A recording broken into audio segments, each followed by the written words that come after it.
Le troisième plan régional santé-environnement propose des orientations visant à réduire les impacts des facteurs environnementaux sur la santé, mais aussi à agir localement pour un environnement favorable à la santé.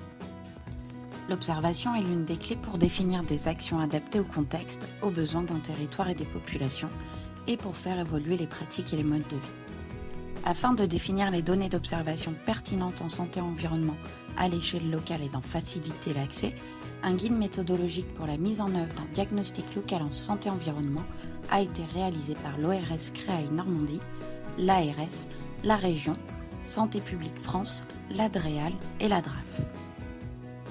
Ce guide est construit en 5 grandes parties. Tout d'abord, vous trouverez un rappel de la méthodologie de réalisation d'un diagnostic local de santé-environnement. Une vidéo annexe explique comment réaliser un tel diagnostic. Concrètement, dans une démarche de diagnostic, les premiers éléments qui peuvent être mobilisés sont les diverses sources documentaires disponibles au niveau régional ou local. Un diagnostic repose aussi sur l'exploitation de données issues de systèmes d'information statistiques. Pour enrichir et compléter ces éléments, des recueils spécifiques via des enquêtes quantitatives peuvent être mis en œuvre auprès de la population ou professionnels de santé. Les recueils de données qualitatives par voie d'entretien individuel ou collectif auprès de la population, d'élus, de représentants associatifs ou de professionnels de santé constituent aussi un incontournable d'un diagnostic local de santé. D'autres démarches de recueil d'informations peuvent être enfin mises en œuvre, dont l'observation de terrain, qui elle permet de mieux appréhender un territoire. Une seconde partie du guide est consacrée à la recherche documentaire, première étape du diagnostic. Une troisième et quatrième partie sont consacrées aux 2 approches utilisées dans le cadre d'un diagnostic local de santé-environnement, les approches quantitatives et qualitatives. Enfin, le guide concentre l'ensemble des références bibliographiques et sources mobilisables pour la réalisation d'un diagnostic. Zoomons sur la partie du guide consacrée à l'analyse documentaire.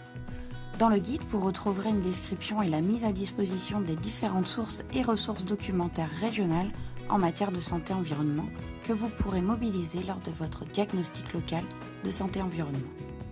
Une présentation des espaces de ressources documentaires pouvant être mobilisés est également proposée.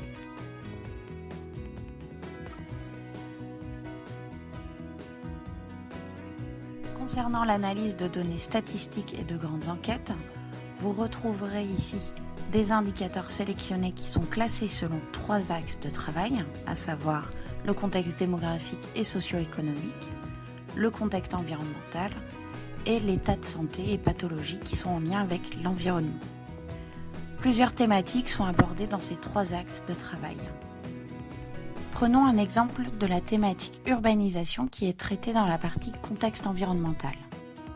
Pour chaque thématique abordée, vous trouverez des éléments de contexte relatifs à cette thématique, ainsi que la liste des indicateurs qui sont sélectionnés pour aborder cette thématique. Et pour chacun des indicateurs sélectionnés, un tableau reprend la méthode de calcul employée, la source de la donnée, l'échelon géographique minimum d'analyse possible ou recommandé, la périodicité et l'année la plus récente disponible, ainsi que le lien direct d'accès à cet indicateur. Aussi, pour chacun des indicateurs, des précisions et limites peuvent également être ajoutées en cas de nécessité. À présent, zoomons sur l'approche qualitative. Le guide apporte un éclairage sur les méthodes possibles. En effet, vous retrouverez une description synthétique de la méthode de recueil par entretien, qu'il soit individuel ou collectif, les possibles partenaires à solliciter dans le cadre d'un diagnostic local en santé-environnement, ainsi que les principales difficultés que vous pouvez rencontrer dans la mise en œuvre de cette approche qualitative lors d'un diagnostic. Les 2 dernières parties présentent les ressources documentaires utilisées dans le guide et les sources mobilisables. Vous pouvez retrouver ainsi dans le guide l'ensemble des références bibliographiques avec les liens hypertextes pour accéder plus facilement à la référence. Enfin, la dernière partie du guide est une description de l'ensemble des sources telles que les organismes, les grandes enquêtes, les bases de données, qui peuvent être mobilisées pour la réalisation d'un diagnostic. Cette partie vient compléter les éléments listés dans la partie analyse de données, issus des systèmes d'information statistiques et de grandes enquêtes.